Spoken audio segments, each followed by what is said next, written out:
ನಿಮ್ಮ ಮನೆಯಲ್ಲಿ ಹಳೆ ಕಾರು ಅಥವಾ ಬೈಕ್ ಇದ್ದು ಇವತ್ತು ಪೆಟ್ರೋಲ್ ಹಾಕ್ಸಿದ್ರ? ಹಾಗಿದ್ರೆ ಈ ವಿಡಿಯೋ ನಿಮಗೆ ಬಹಳ ಮುಖ್ಯ. ಯಾಕಂದ್ರೆ ನಿಮಗೆ ಗೊತ್ತಿಲ್ಲದೆ ನಿಮ್ಮ ಕಾರಿನ ಇಂಜಿನ್ ಒಳಗೆ ಒಂದು ಸೈಲೆಂಟ್ ಡ್ಯಾಮೇಜ್ ಶುರುವಾಗ್ತಿರಬಹುದು. ಈಗ ದೇಶಾದ್ಯಂತ ಸಿಗ್ತಿರೋ ಪೆಟ್ರೋಲ್ ನಲ್ಲಿ 20% ಎಥೆನಾಲ್ ಬೆರೆಸಲಾಗಿದೆ. ಒಂದು ವೇಳೆ ಇದರಿಂದ ನಿಮ್ಮ ಕಾರಿಗೆ ಹಾನಿ ಆದ್ರೆ ಆ ರಿಪೇರಿ ಬಿಲ್ ಕಟ್ಟೋದು ಯಾರು? ಕಾರ್ ಕಂಪನಿನಾ, ಇನ್ಸೂರೆನ್ಸ್ ಕಂಪನಿನಾ ಅಥವಾ ನೀವೇನಾ? ಮೊದಲು E20 ಪೆಟ್ರೋಲ್ ಅಂದ್ರೇನು ಅಂತ ಅರ್ಥ ಮಾಡ್ಕೊಳ್ಳೋಣ. ಇದೊಂದು ಇಂಧನ ಮಿಶ್ರಣ.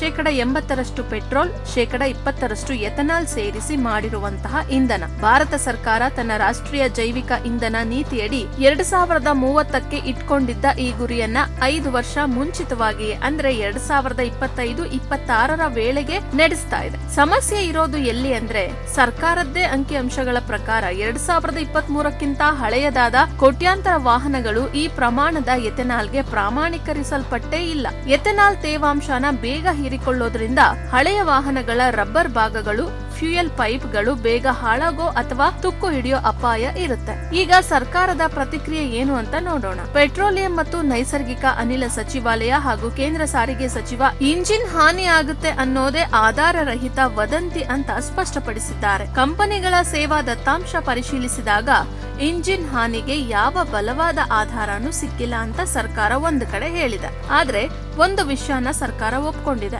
ಹಳೆಯ ವಾಹನಗಳ ಕೆಲ ರಬ್ಬರ್ ಭಾಗಗಳು ಬೇಗ ಸವೆಯಬಹುದು, ಆದ್ರೆ ಆ ಭಾಗಗಳ ಬದಲಾವಣೆ ವೆಚ್ಚ ಯಾರು ಕಟ್ಟಬೇಕು ಅನ್ನೋದನ್ನ ಸರ್ಕಾರ ಸ್ಪಷ್ಟಪಡಿಸೇ ಇಲ್ಲ. ಜೊತೆಗೆ ಬರೀ E20 ಬಳಸಿದ್ದೀರಿ ಅನ್ನೋ ಒಂದೇ ಕಾರಣಕ್ಕೆ ವಿಮಾ ಕ್ಲೈಮ್ ತಿರಸ್ಕರಿಸೋ ಹಾಗಿಲ್ಲ ಅಂತ ಸರ್ಕಾರ ಹೇಳಿದೆ. ಭಾರತೀಯ ವಾಹನ ತಯಾರಕರ ಸಂಘ ಅಂದ್ರೆ SIAM ಕೂಡ ಇದೇ ಮಾತನ್ನ ಪುನರುಚ್ಚರಿಸುತ್ತಿದೆ. E20 ಬಳಸಿದ್ದಕ್ಕೆ ವಾರಂಟಿ ಅಥವಾ ಇನ್ಸೂರೆನ್ಸ್ ರದ್ದಾಗುತ್ತೆ ಅನ್ನೋದೆಲ್ಲ ಸುಳ್ಳು ಸುದ್ದಿ ಅಂತ. ಪ್ರಮುಖ ಕಂಪನಿಗಳ ವಾಹನಗಳಿಗೆ E20 ಬಳಸಿದ್ರು ವಾರಂಟಿ ಯಥಾವತ್ ಮುಂದುವರಿಯುತ್ತೆ ಅಂತ ಸ್ಪಷ್ಟಪಡಿಸುತ್ತಾರೆ. ಆದ್ರೆ ಹಳೆಯ ವಾಹನಗಳ ಮೈಲೇಜ್ ನಲ್ಲಿ ಸ್ವಲ್ಪ ಇಳಿಕೆ ಕಂಡು ಬರಬಹುದು ಅಂತಾನು ಒಪ್ಪಿಕೊಳ್ತಾರೆ. ಆದ್ರೆ ಇದು ಚಾಲನಾ ಶೈಲಿ ಅಥವಾ ನಿರ್ವಹಣೆ ಮೇಲೆ ಅವಲಂಬಿತ ಅಂತ ಸಮರ್ಥಿಸಿಕೊಳ್ತಾರೆ. ಇಷ್ಟೆಲ್ಲಾ ಭರವಸೆ ಸಿಕ್ಕಿದ್ರು ಇಲ್ಲೊಂದು ಟ್ವಿಸ್ಟ್ ಇದೆ.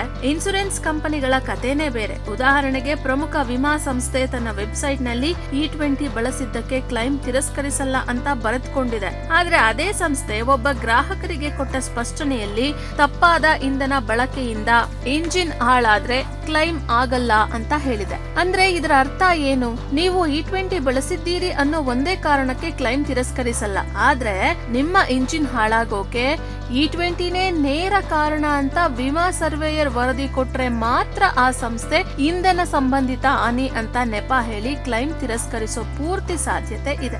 ಇನ್ನು ಸಾಮಾನ್ಯ ವಾಹನ ಮಾಲೀಕರ ಅನುಭವ ಏನು ಅಂತ ನೋಡೋಣ.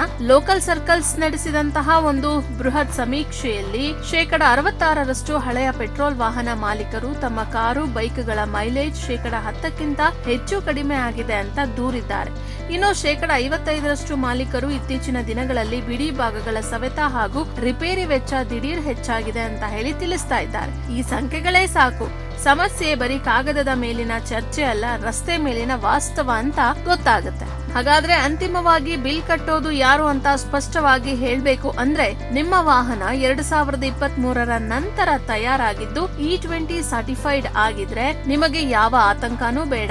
ವಾರಂಟಿ ಮತ್ತು ಇನ್ಸೂರೆನ್ಸ್ ಎರಡು ಸುಲಭವಾಗಿ ಸಿಗುತ್ತೆ. ಆದ್ರೆ ನಿಮ್ಮ ವಾಹನ 2023ಕ್ಕಿಂತ ಹಳೆಯದಾಗಿದ್ರೆ, ಇಂಜಿನ್ ಅಥವಾ ಫ್ಯೂಯಲ್ ಸಿಸ್ಟಮ್ ಹಾಳಾದ್ರೆ ಕಂಪನಿ ಅದನ್ನ ವಾರಂಟಿ ಅಡಿ ಸರಿಪಡಿಸುತ್ತಾ ಅಂತ ಪರಿಶೀಲಿಸಬೇಕಾಗುತ್ತೆ ಮತ್ತು ಇನ್ಸೂರೆನ್ಸ್ ಸಂಸ್ಥೆ ತನ್ನ ಸರ್ವೇಯರ್ ವರದಿ ಆಧಾರದ ಮೇಲೆ ನಿರ್ಧಾರ ತೆಗೆದುಕೊಳ್ಳುತ್ತೆ. ಒಂದೊಮ್ಮೆ ಇದು ಇಂಧನದಿಂದಾದ ಹಾನಿ ಅಂತ ಸಾಬೀತಾದ್ರೆ ಕೊನೆಗೆ ಆ ರಿಪೇರಿ ಬಿಲ್ ಕಟ್ಟಬೇಕಾಗಿ ಬರೋದು ವಾಹನ ಮಾಲೀಕರಾದ ನೀವೇ.